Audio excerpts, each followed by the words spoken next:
That perfectly aligns with how they view the purpose and content of the thoughts, too. Automatic thoughts are reflexive, often irrational, or highly exaggerated, but strategic self-talk is strictly goal-oriented. It is engineered to be constructive and adaptive to the immediate mission. And the payoff they outline for this mental discipline is massive. From a performance standpoint, it dials in focus, sustains motivation, and builds confidence in high-stakes environments. And from a mental health standpoint, it regulates the nervous system, drastically improves coping skills, and builds the kind of resilience that prevents trauma from taking root in the first place. However, there's a catch. To run that kind of strategic mental software, you have to have the correct underlying operating system. You cannot sustain strategic self-talk if your foundational worldview fundamentally contradicts it. So what does this all mean for our baseline beliefs? Which brings us to the work of Said Hassim on mindset. The B in our ABC model, the beliefs we generate, are entirely filtered through our overarching mindset.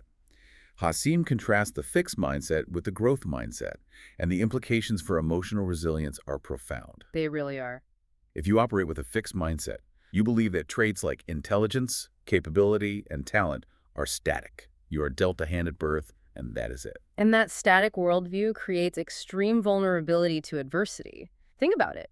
If you believe your capabilities are unchangeable, then any failure is not just a temporary setback, it is a permanent indictment of your inherent worth. It means you are broken.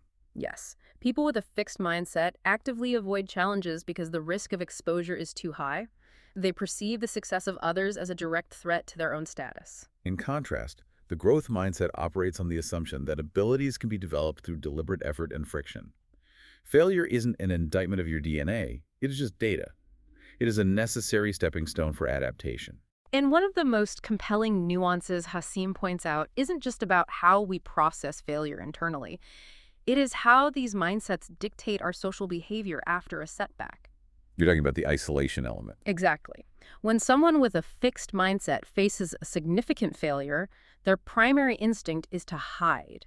Because they view the failure as a permanent flaw, they assume everyone else will view them that way too. They isolate themselves out of a deep fear of judgment. And that isolation cuts them off from the exact resources they need to recover. Exactly. It's a vicious cycle. And Hassim notes that those operating with a growth mindset do the exact opposite. They actively seek out social support, feedback, and constructive conversations. They want to deconstruct the failure with mentors or peers to understand what went wrong. Because they tap into that external network, their recovery timeline from adversity is radically accelerated. It's a complete paradigm shift in how you handle a crisis. So how do we actually cultivate this? Hassim gives us 5 practical steps to build that growth mindset. First, embrace challenges instead of avoiding them. Second, reframe failure as a stepping stone rather than a dead end. Third, practice gratitude. Then not just as a buzzword. Right. Gratitude is a tool to shift your focus from what's lacking to what's working. Fourth, surround yourself with supportive people who will give you constructive feedback. And fifth, cultivate self-compassion. I'm glad you brought up self-compassion because that is the linchpin to all of this. The transition from a fixed to a growth mindset is messy. You will inevitably fall back into catastrophic thinking from time to time.